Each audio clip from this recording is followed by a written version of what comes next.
Des milliers de personnes qui marchent, s'arrêtent devant une estrade, écoutent les aboyeurs, gueulent, chantent et repartent de jour comme de nuit. Le boulevard du Temple, dit le boulevard du crime, est né en 1670 et mort en 1861. Il avait presque 2 siècles. Tu te rends compte? 2 siècles! Tous les soirs, sur les estrades ou dans les salles, on y trucidait, volait et autres tourments. D'où son nom, le boulevard du crime. Sur le boulevard du crime, pour voir la pantomime, ce soir on se bouscule au théâtre des funambules. Il y avait des rangées de baraques dans lesquelles se produisaient les artistes. Tiens, regarde, le cabinet des figures de cire de Curtius. Ces personnages changeaient de nom à chaque nouveau gouvernement. Paraît que ça lui coûtait la peau des fesses quand il devait changer les nippes de ses poupées grandeur nature.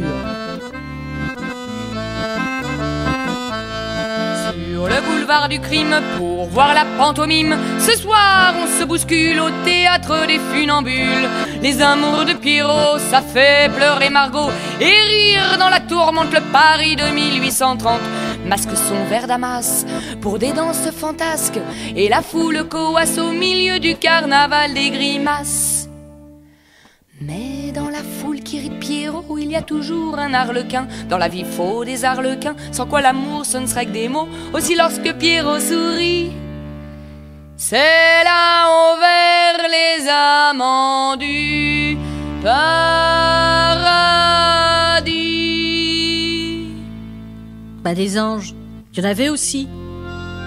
Au théâtre de l'Ambigu, le patron présentait des marionnettes, des acrobates, des animaux savants. Et puis un jour, il a eu une drôle d'idée. Remplacer ces marionnettes en bois par des enfants. La foule se pressait à sa baraque. Ça devait plaire de voir ces gosses tirés par des bouts de ficelle. C'est vrai, tu sais ce que je dis. Je raconte pas d'histoire. C'est qu'on pourrait en donner des noms de lieux de plaisir sur ce boulevard-là.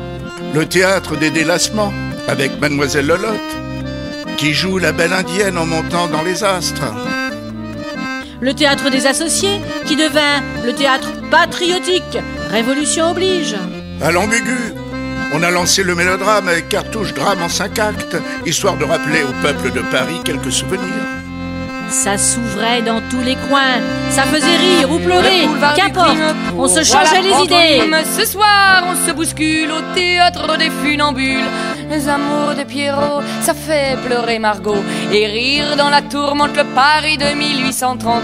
Masque son verre damas pour des danses fantasques et la foule coasse au milieu du carnaval des grimaces.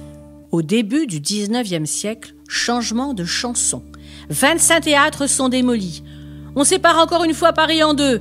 À droite, Café Turc, la Rotonde de Paphos, les tontines, ces jeux importés par l'italien Tonti, qui ont ramené dans les caisses de l'État près de 8 millions de francs de l'époque en destination de la guerre. À gauche, cabaret biscornu, pâtisserie à 1 sou, café beuglant à tue-tête. Mais des deux côtés, établissement de plaisir, pas toujours moraux, célèbre boutique, parade étourdissante. Tout Paris s'y promène sous les arbres centenaires qui ont échappé à la démolition. 1001 boniments fusent dans tous les sens. Ces gens qui rient Pierrot, il n'y a que lui pleure pour de vrai, puisque la femme qu'il aimait est partie ce soir sans un mot. Aussi lorsque Pierrot sourit, tout là-haut pleure les amants du paradis. Pour ces 50 dernières années, le boulevard du crime verra apparaître un nouveau genre. Drame bourgeois, effets spectaculaires, sensations fortes. Les dames s'accrochent au bras de leur cavalier ou de leurs voisins en murmurant tout en se pâmant. Oh monsieur, monsieur, c'est trop, aidez-moi, je perds conscience. Autant dire que ces messieurs ramenaient ces dames à la vie avec un certain plaisir. Des dames d'ailleurs, il y en avait dans la salle, mais aussi sur scène. Le théâtre de Madame Saki présentait Madame Saki, danseuse dite la divine basquaise qui dansait sur une corde raide. Le public applaudissait, retenait son souffle quand elle dansait le passage du Mont Saint-Bernard, ou la bataille de Wagram, ou voir la prise de Saragosse. Quel programme! Sur le boulevard du crime, pour voir la pantomime, ce soir on se bouscule au théâtre des funambules. Les malheurs de Pierrot, sous les cris, les bravos, font rire dans la tourmente le Paris de 1830. La danseuse française Rigole Bosch débute dans Folichons et Folichonnettes des frères Delavigne au théâtre des délassements comiques. Le journaliste était dithyrambique. Elle est vêtue d'une petite blouse de soie flottante, chapeau gris et défoncé. Elle n'est pas belle, mais elle danse comme un ange en rupture d'Éden.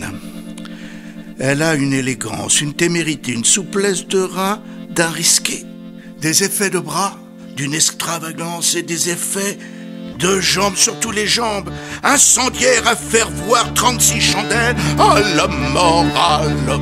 Quel talent fantastique, qu'il est drôle et comique, ça c'est un vrai Pierrot. Allez vas-y, refais ton numéro. Refais ton numéro, Jean-Gaspard Baptiste de Bureau, vedette du théâtre des funambules. Oh, regarde celui-là comme il est beau. Ouais, mais comme il est triste. C'est vrai que Baptiste, avec sa silhouette d'amoureux lunaire, tout en souffrance et en silence, est très loin des personnages des autres mélodrames du boulevard du crime. C'est d'ailleurs avec ce personnage qu'il crée la pantomime Archelami de Côte d'Ordan. Allez, vite, il faut aller au palais de justice, allez! Bah pourquoi? On va entendre de Bureau le mime, on va entendre sa voix. 1836, le 18 avril, de Bureau tue à coups de canne un voyou qui a insulté sa femme. Lors de son procès, il parla peu, mais bien, il fut acquitté.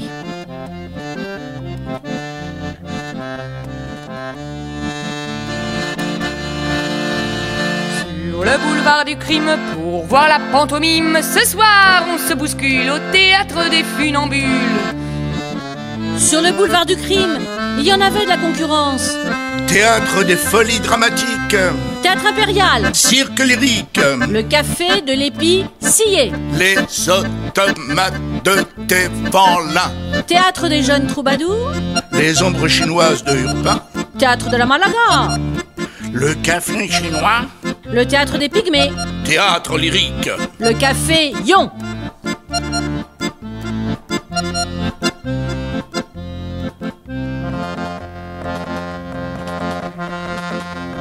Sur le boulevard du crime, pour voir la pantomime, ce soir on se bouscule au théâtre